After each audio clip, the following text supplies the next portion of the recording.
Hello, welcome to another Homes Sunday with CCR and CCM. I'm Craig. We're in Psalm 23 at the moment, delving deep into the psalm to uncover all of its treasure. Would you read Psalm 23 together now?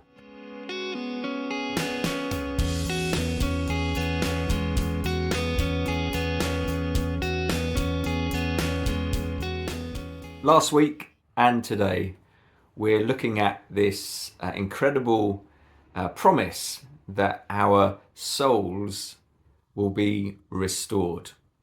Because of who the shepherd is, because of what he provides and where he leads, for all of us who are shepherded by the Lord, there is soul restoration. Following Jesus, our good shepherd, brings health and healing to our minds, our bodies, and our spirits. Over time, by his grace, there is renewal, repair, rejuvenation, a rewiring, a regeneration.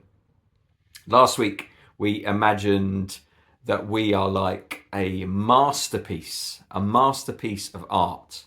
And though sin and stupidity has sullied and stained and smudged the masterpiece, in the hands, giving ourselves back into the hands of the master artist, we are slowly restored over time to its original beauty. Today, imagine that a soul is like a country house and gardens, well designed and crafted by an expert architect builder. But under poor management and mistreatment, the house has fallen into disrepair and the gardens are overgrown with thorns and weeds.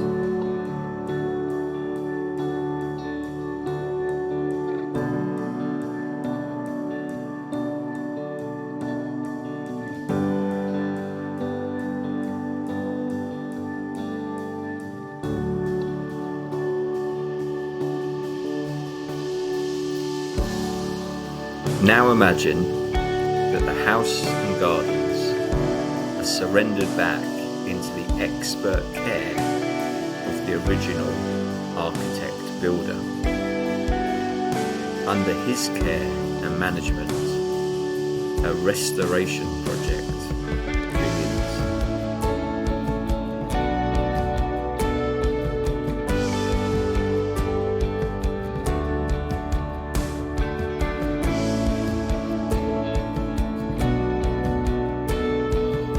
This is the sense we get for how the Lord, our shepherd, sets about restoring our souls.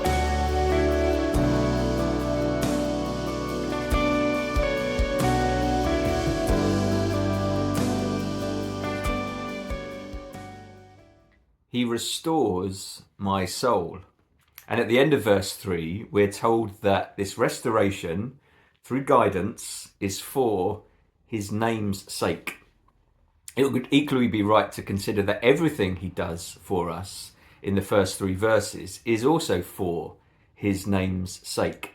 His shepherding, his supplying all that we need, him causing us to rest free of fear.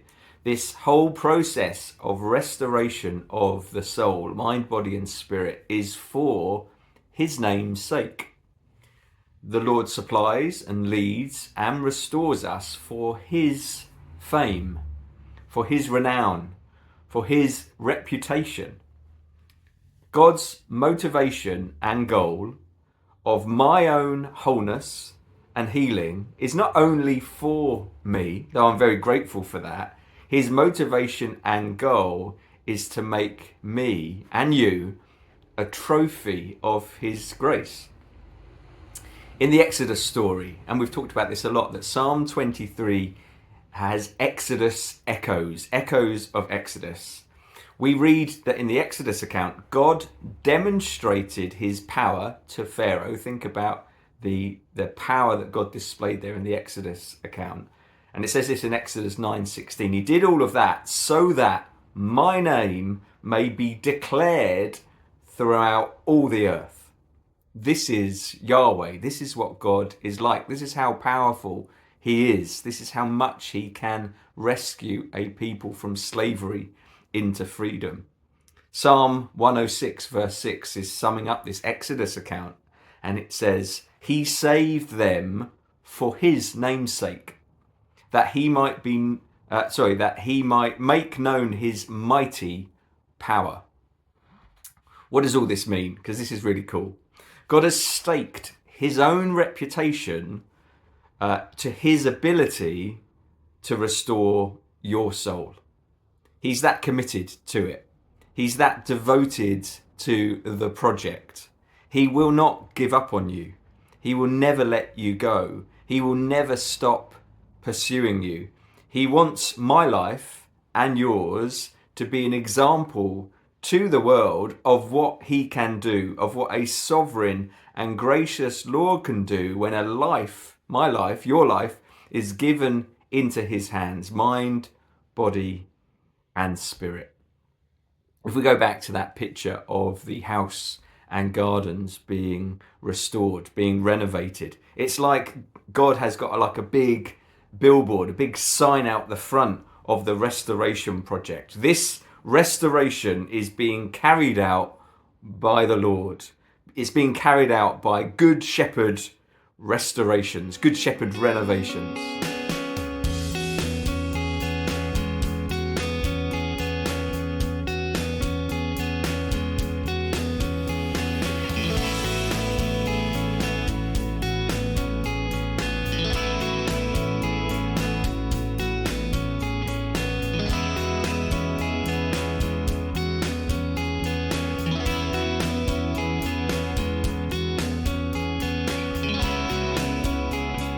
This restoration of our mind, body, and spirit doesn't just happen by magic. We aren't simply passive recipients in the process. It comes about as we journey through life being led by the Lord our shepherd. It's a journey that takes much time, and it takes us continuing to posture ourselves as a sheep who's got a shepherd who is guiding and leading. So basically, if you aren't in that posture, if you aren't in that attitude of heart of being like a sheep who requires a shepherd, then you won't get the restoration of your mind, body, and spirit that is promised here. And we looked last week at this motion or this rhythm of at least two elements on this journey through life of restoration. There is resting and there is walking. There is resting and there is being guided down the right paths. And last week we majored on this, what it is to rest, to Sabbath, to lie down, to allow the Lord to tell us to stop and be and receive his provision of green pasture and good waters, of his word, of his spirit. We must rest if we're going to be restored. But likewise, today we're going to major on the need that we don't just rest all the time, but that we get walking, we get going down right paths, that we go the right way, that we go his way, that we stay on his tracks, we follow his voice, his direction, his leading. Just think about rest for a moment amongst yourselves. We haven't had a chance to discuss that in our small groups about what it is to rest, to Sabbath.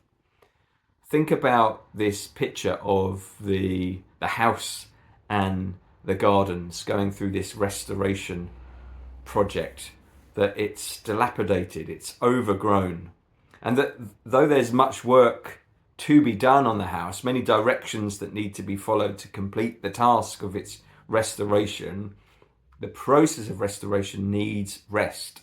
You need to take a day off every week in order for that restoration to actually happen. Think about in a house restoration that you will need to replaster a wall. But in plastering a wall, it needs a day to dry out before you can progress with the job, or of skimming it again, or of painting. It needs a day to rest. Or think about the garden, that the seeds that are planted in a freshly weeded garden, you got to plant the seeds and then give them time to germinate and then to grow. Basically, you can't rush the restoration project. Rest is a vital part of the restoration journey.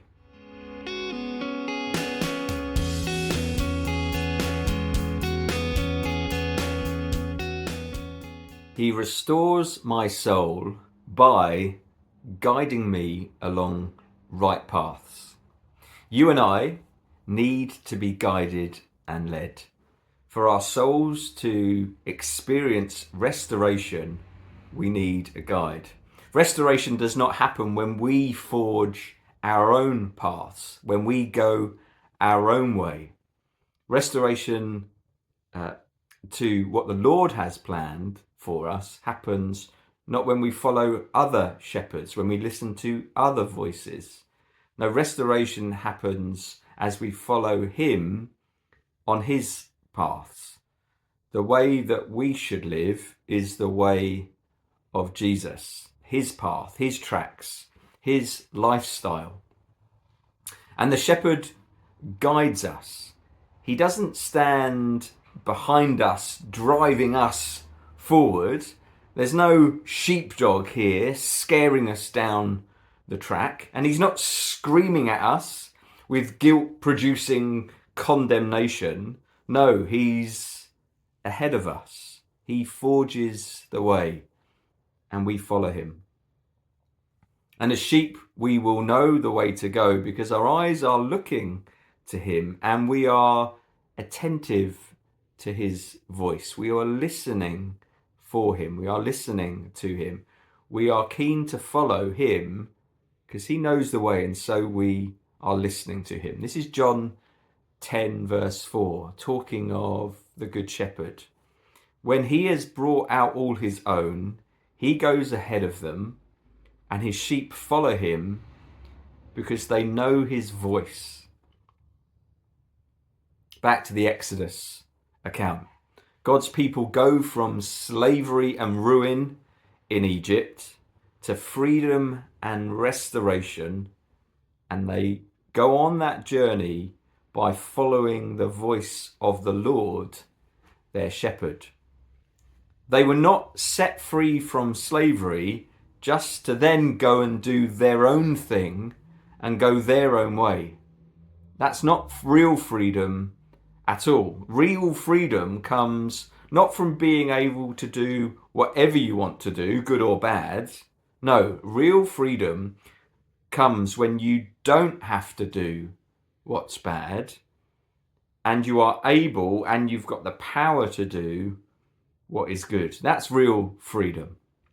We are set free to live free by walking along right paths, following the right shepherd. So the way to a restored soul is following the Good Shepherd in his ways. Restored mental health, restored physical health, restored spiritual health happens over time as we listen to the shepherd's voice and then trust him and obey him and follow him. Practicing Christians are trusting the claim of Jesus that our happiness or our wholeness, our happiness is to be found on the path of holiness. If I'm going to be happy, I need to be holy.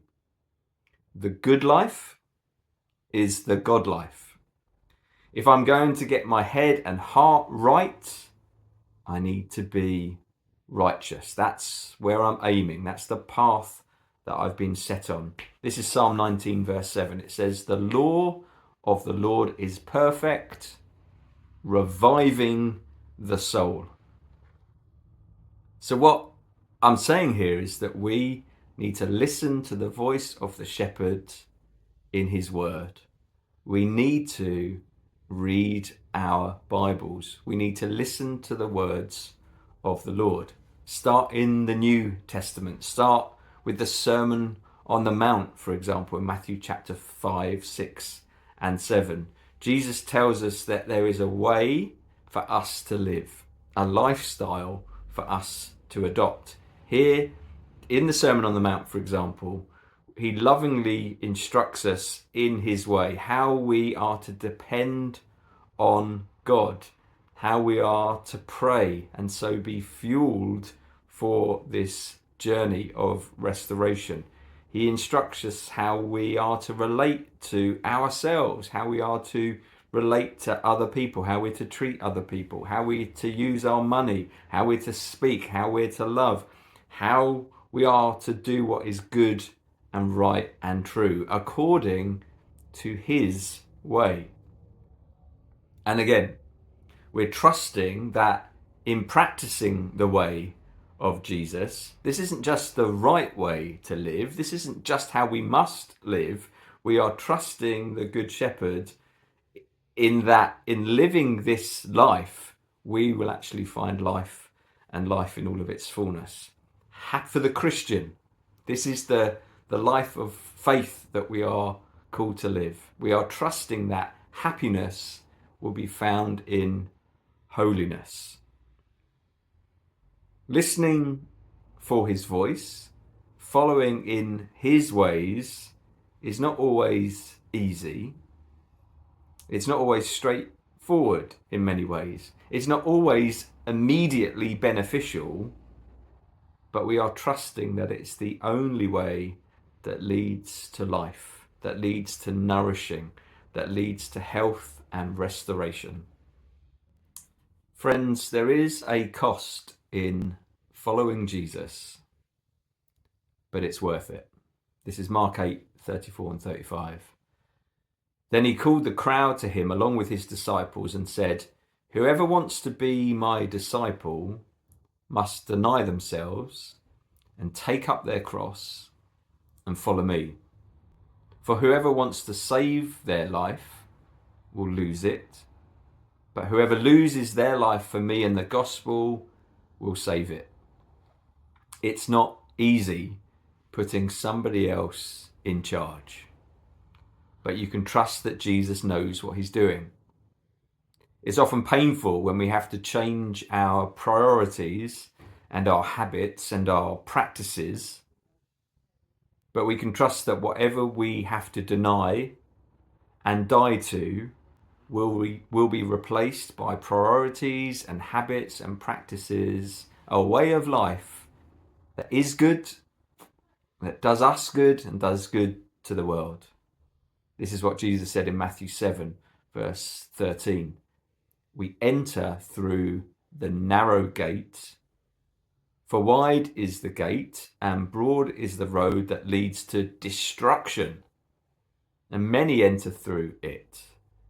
But small is the gate and narrow is the road that leads to life, and only a few find it. Let's go back to that picture of the house and garden restoration project. When the master renovator tells us that what we built needs to be demolished, well, that's humbling. That's often surprising, but it's worth it. We can trust that he loves us and is building something good. Or when the master renovator tells us that we must rip up that part of the garden, rip up those weeds, rip up the deep-rooted thorns. It's hard work. It takes an awful lot of effort, but it's worth it. We can trust that what will be planted there, what will grow there, is something that is better, something that is good and fruitful. And when the master renovator instructs us that we need to gut that whole room, it's painful. because we may have grown accustomed to what it looked like. We quite liked the thing that we designed there in that room, but it's worth it because we can trust that what he's got designed for us is better. It's good.